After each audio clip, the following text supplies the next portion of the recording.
Capítulo 7. Una jirafa en el aula. Curiosidad. ¿Qué hace que en una clase llena de alumnos atentos en la que el profesor está explicando el tema de una determinada materia, los alumnos, sin excepción, sean de escuela primaria o universitarios jóvenes o mayores, cambien su foco de atención desde el profesor y lo que explica hacia una jirafa que entrara en la clase por una puerta, tras pasearse por detrás de él, saliese por otra? ¿Qué despierta la jirafa que no tenga el profesor? Despierta simplemente curiosidad, uno de los ingredientes básicos de la emoción. La curiosidad, lo que es diferente y sobresale en el entorno, enciende la emoción, y con ella, con la emoción, se abren las ventanas de la atención, foco necesario para la creación de conocimiento. El mamífero y el ser humano es un mamífero. Es un animal curioso por naturaleza. Siempre está explorando e inspeccionando todo. Y en esta inspección, tantas veces azarosa, descubre cosas nuevas, diferentes a lo cotidiano, bien sea al separar las ramas de un arbusto y descubrir a lo lejos un depredador o encontrar un nuevo árbol con frutas maduras. De hecho, la curiosidad ha sido definitiva como un deseo que llevar a conocer cosas nuevas. Con la curiosidad del animal o el mismo ser humano. De hecho, la curiosidad ha sido definida como un deseo que lleva a conocer cosas nuevas. Con la curiosidad del animal o el mismo ser humano adelantan sucesos posibles, conocen lo que puede suceder antes de que ocurra. El cerebro emocional posee neuronas y circuitos que se activan cuando ese algo diferente asoma al entorno, es decir, neuronas que responden al placer o el dolor que significa el estímulo sobresaliente visto. En definitiva, la curiosidad, permítame decirlo una vez más, es el mecanismo cerebral capaz de detectar lo diferente en la monotonía diaria del entorno. Y con ello, se presta atención a aquellos que sobresale. Y si lo que sobresale es de significado para la supervivencia, se aprende y memoriza. Hoy comenzamos a saber que nadie puede aprender nada, y menos de una manera abstracta, a menos que aquello que se vaya a aprender la motive, le diga algo, posee algún significado que encienda su curiosidad. Para aprender se requiere ese estímulo inicial que resulte interesante y nuevo. Y es entonces, como acabamos de señalar, cuando se enciende la atención de un modo poderoso. Precisamente el juego es en los primeros años la conducta que desarrolla el niño para aprender con el estímulo de la curiosidad. Jugar es un medio, una excusa a través de la cual se aprende, porque cada percepción seguida de un actor motor es siempre nueva, sobresale de la anterior y refuerza así la curiosidad. El juego es un invento poderoso de la naturaleza. Solo hay que ver a dos niños jugando, o para el caso de los chimpancés o simplemente unos monos o unos leones, y comprobar el ensimismamiento en la tarea. El instrumento del juego, combinación de curiosidad y placer, es el arma más poderosa del aprendizaje. Todos los maestros y educadores, particularmente de escuela primaria, pero también profesores de secundaria e incluso profesores de más altos niveles de docencia, buscan encontrar la fórmula docente que les permita encender, captar la curiosidad de los alumnos en la clase. Y esto es importante, ya que los maestros están deseosos de que se les provea de instrumentos capaces de hacer curiosas sus enseñanzas, y si es posible, durante todo el tiempo que dura esta. ¿En qué medida la neurociencia podría descubrir esta forma curiosa de aprender en la estructura de los propios colegios? Lo cierto es que en el ser humano la curiosidad, ese deseo de conocer cosas nuevas, es el que lleva a la búsqueda de conocimiento, no solo en general, sino en el contexto que estamos tratando aquí, es decir, el que se adquiere en el colegio, las universidades o en la investigación científica. Precisamente fue el padre de la neurociencia actual, el profesor Charles Sherrington, quien reconoció en la investigación científica el máximo de la curiosidad, a la que él llamó curiosidad sagrada.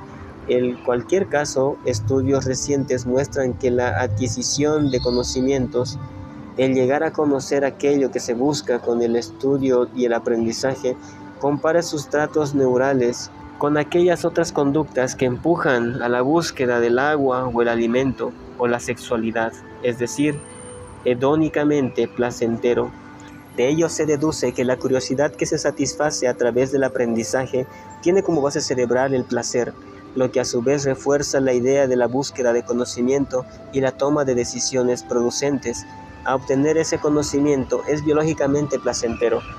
Placer que no es simple placer mental, sino que comprende los mismos circuitos y sustratos neuronales que los placeres biológicos. Así pues, los circuitos cerebrales que activan ante ciertos estímulos que se encienden la curiosidad son aquellos que anticipan y adelantan la recompensa, o si se quiere el placer, y por tanto residen en el sistema límbico emocional e incluyen estructuras como la corteza prefrontal, el núcleo accumbens, la amígdala, el hipocampo, el septum, la corteza entorrinal, el hipotálamo y otras áreas en el tronco del encéfalo, algunas de ellas mencionadas en el capítulo anterior a propósito de la emoción. Algunos estudios han demostrado también la participación del núcleo caudado. Tiene especial interés un estudio utilizado resonancia magnética funcional en el que se ha visto que los individuos que muestran curiosidad ante estímulos o informaciones nuevas o relevantes activan al mismo tiempo que las áreas de la recompensa y el placer, los sustratos neuronales del aprendizaje, corteza prefrontal y la memoria explícita, hipocampo, lo que fuerza la idea del papel positivo de la curiosidad en los procesos de aprendizaje y memoria. Desde hace relativamente poco tiempo, se habla de varios tipos de curiosidad. Por un lado está la curiosidad perceptual. Desde hace relativamente poco tiempo se habla de varios tipos de curiosidad. Por un lado está la curiosidad perceptual diversificada, curiosidad básica que tienen los mamíferos en general y el ser humano en particular, que es aquella fuerza que lleva a salir del aburrimiento, del aislamiento, y que se enciende en respuesta ante determinados estímulos interesantes, no específicos, que sobresalen del entorno. Y por otro, la curiosidad epistémico específica, que refiere a aquella otra que lleva a la búsqueda específica de conocimiento, a saber o querer aclarar algo concreto, que se estimula ante la incertidumbre o el conflicto racional o conceptual, y que se satisface cuando este conocimiento se alcanza o el conflicto se resuelve. En otras palabras, la curiosidad epistémico específica sería aquella asociada a la búsqueda de una información en el contexto del estudio de una labor académica o la secuencia de los procesos de descubrimiento científicos. En estudios recientes se ha resaltado la importancia de fomentar en los primeros años de los niños en el colegio la curiosidad primitiva, primigenia, básica, que muestra expectación por lo nuevo y diferente, como un primer mecanismo útil que lleva a aprender y memorizar mejor, y también seguir después y luego repercutir o ensalzar con esa otra curiosidad más específica, la que se refiere al estudio, al conocimiento abstracto. Como cualquier maestro sabe, no todos los niños son igual de curiosos. La curiosidad puede darse como rasgo espontáneo de la personalidad de algunos niños y tener grados diferentes, pero también es cierto que hay niños no especialmente curiosos. En los niños que son curiosos como rasgo personal se han detectado ciertos aspectos conductuales. Se dice que un niño manifiesta una curiosidad espontánea en la escuela primaria cuando 1. reacciona de un modo positivo con alerta a algo que a su alrededor resulta nuevo, extraño, incongruente o misterioso, y hace que se mueva y oriente hacia ello para explorarlo o manipularlo. 2. Muestra una necesidad o un deseo de saber más acerca de sí mismo o de las cosas que lo rodean. 3. Explora espontáneamente, busca y husmea a su alrededor en busca de nuevas experiencias. Y 4. Persiste en la exploración y examina los estímulos que aparecen en el entorno para saber más sobre ellos. En el segundo caso, provocar la curiosidad en aquellos niños que no la tienen espontáneamente siempre ha sido un problema con mucha enjundia.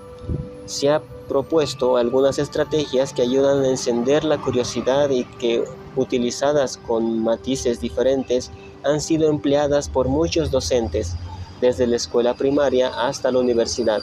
Entre ellas se encuentran las siguientes. 1.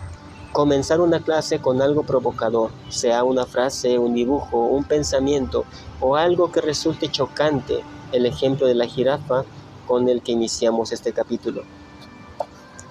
2. Presentar un problema cotidiano que lleve a despertar al alumno al principio de las clases. Al venir hoy a clase he visto que el parque es una fila de árboles, todos pintados de azul. ¿A qué creen ustedes que puede deberse este fenómeno? ¿Qué intención tiene quien lo ha hecho? 3. Crear una atmósfera para el diálogo por parte de los alumnos en la que estos se vean relajados y a gusto y no cuestionados sobre si sus preguntas son tontas o sin ningún interés. 4. Dar tiempo suficiente para que algún alumno desarrolle un argumento y se vea con ello motivado a encontrar la solución ante los demás del problema que se plantea. 5. Un seminario sobre un tema concreto. No preguntar sobre un problema, sino incentivar al estudiante a que sea él quien plantee el problema y de forma espontánea. Ello estimula su propia querencia, autoestima y motivación personal. 6. Introducir durante el desarrollo de la clase elementos que impliquen incongruencia, contradicción, novedad, sorpresa, complejidad, desconcierto e incertidumbre. 7. Que los grados del punto anterior sean adecuados, sin provocar ansiedad en los alumnos. 8. En seminarios o clases prácticas, procurar la participación activa del estudiante y su exploración personal. 9. Reforzar el mérito, el aplauso ante una buena pregunta o resolución de un determinado problema. 10. Modular pero no dirigir la búsqueda de una respuesta por parte del alumno y menos proporcionar la resolución del problema. La conclusión que se alcanza con todo esto es tratar de inyectar curiosidad en los estudiantes y con ello fomentar su disposición a aprender.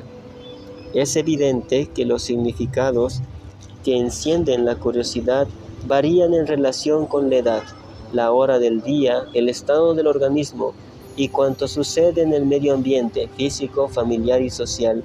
Esto último no es baladí a la hora de sacar ventaja de esos mecanismos para aplicarlos a la enseñanza, más específicamente en la escuela.